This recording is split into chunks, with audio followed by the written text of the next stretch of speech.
Selamat datang di kanal YouTube Kontan TV. Kali ini kita akan membahas gebrakan Cina untuk mengurangi ketergantungan terhadap mata uang dolar Amerika Serikat. Salah satu langkah dramatis yang dilakukan oleh pemerintah Cina adalah dengan menjual sebagian surat utang berbasis dolar Amerika Serikat yang diterbitkan oleh pemerintah Amerika Serikat.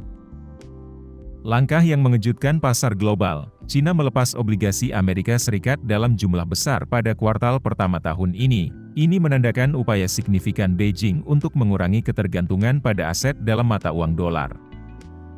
Dalam laporan terbaru dari Departemen Keuangan Amerika Serikat yang dikutip oleh Bloomberg, Cina menjual surat utang dan obligasi Amerika Serikat sebesar 53,3 miliar dolar Amerika Serikat pada kuartal pertama. Langkah ini memicu perhatian investor di tengah meningkatnya ketegangan antara dua ekonomi terbesar dunia. Presiden Amerika Serikat Joe Biden mengumumkan kenaikan tarif besar-besaran pada sejumlah impor dari Cina, sementara Donald Trump mengindikasikan tarif yang lebih tinggi jika terpilih kembali. Langkah-langkah ini hanya memperparah ketegangan yang ada. Karena Cina menjual obligasi meskipun kita mendekati siklus penurunan suku bunga The Fed, jelas ada niat untuk diversifikasi dari kepemilikan dolar Amerika Serikat. Penjualan ini bisa meningkat jika perang dagang terus berlanjut, terutama jika Trump kembali sebagai presiden. Menurut laporan Business Insider, diperkirakan Cina telah menjual surat utang Amerika Serikat senilai 300 miliar dolar antara tahun 2021 dan pertengahan 2023. Penjualan yang terus meningkat ini membuat pasar khawatir akan kenaikan imbal hasil obligasi.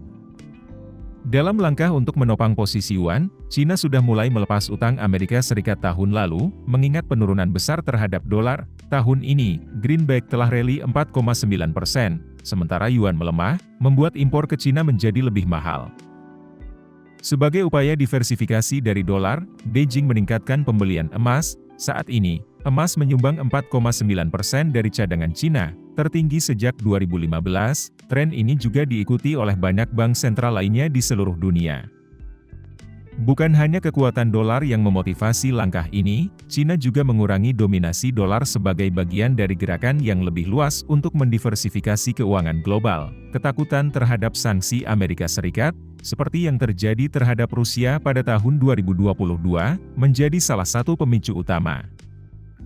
Dengan situasi perdagangan yang tidak menunjukkan tanda-tanda membaik, langkah Cina untuk melepas obligasi Amerika Serikat ini adalah sinyal kuat dari pergeseran strategi ekonomi mereka.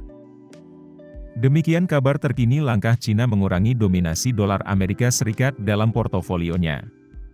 Terima kasih sudah menonton, terus ikuti perkembangan berita terbaru seputar bisnis dan investasi hanya di kanal YouTube Kontan TV dan di kontan.co.id.